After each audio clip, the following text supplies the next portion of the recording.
So before joining Ignite, I got my Bachelor's of Commerce degree from the University of Calgary at the Haskayne School of Business. And throughout that time, I had the opportunity to work with some great organizations, some great people, both for pay and as a volunteer. I worked with a tech startup. I worked with a boutique law firm.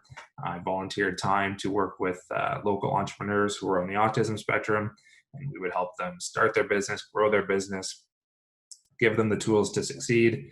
I traveled to Honduras with a cohort of other students, and there we worked with a small local village to help them write a business plan for a pharmacy that they would then build and run and operate, and they would benefit from financially and from a health perspective, obviously, as well. So all of these experiences, as well as the ones I had in the classroom, they helped to shape my worldview. They helped to define my skill set and my passions as well. And I look back on those memories quite fondly. However, the one experience that I want to talk about today is not an overly positive one, but in hindsight, it might have been my most impactful work experience. So during my time with the U of C, the economic situation in Alberta was pretty tumultuous at the best of times. And in this instance, what that meant is that this great summer job that I had lined up was at the last minute no longer available, which was disappointing. So summer was around the corner, and like many other students at the time, I was scrambling to find a good job for the summer. Luckily, thanks to a good friend, I was able to land a job in a warehouse, which didn't seem too bad. Some days I would work with their supply chain team. Some days I would work with their quality control team. Some days I would unload trucks. You know, I was kind of the summer student, the disposable resource. I think we've all been there in one capacity or another. So the first day I showed up, I was assigned a number, and I would use this number to clock in at the end of the day. I would use it to clock out.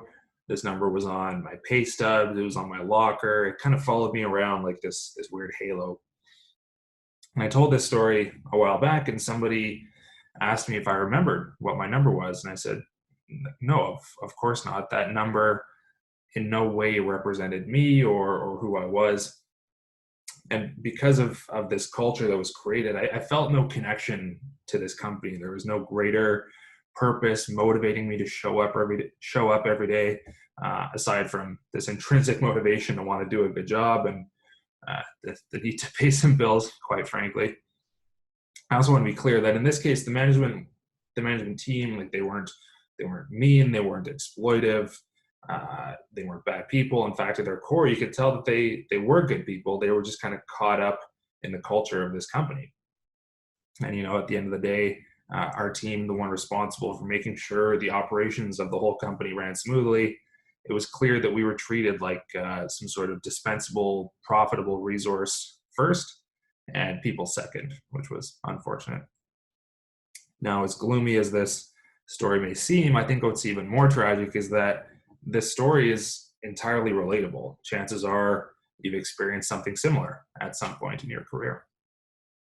And I think what's true in every situation like that is that people who work in those kind of environments and those kind of cultures, they deserve more. I think they deserve a little bit, they deserve a little bit better.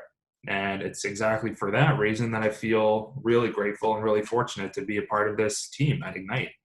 You know, through the work that we do, we're able to help leaders engage their teams. We're able to help teams find a deeper and unifying purpose. And ultimately, we're on the path to changing the way business is done in Canada, which is exciting. You know, many academics and scholars are saying that one of the lasting effects of this pandemic is going to be the rise in isolationism, coupled with this, you know, this decrease in globalization and commercial cooperation, you can call it.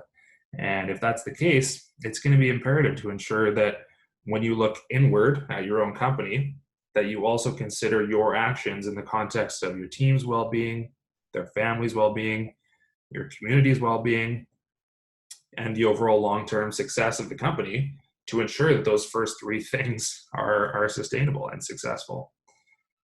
So in a nutshell, that's a little bit about me, my hope for the future.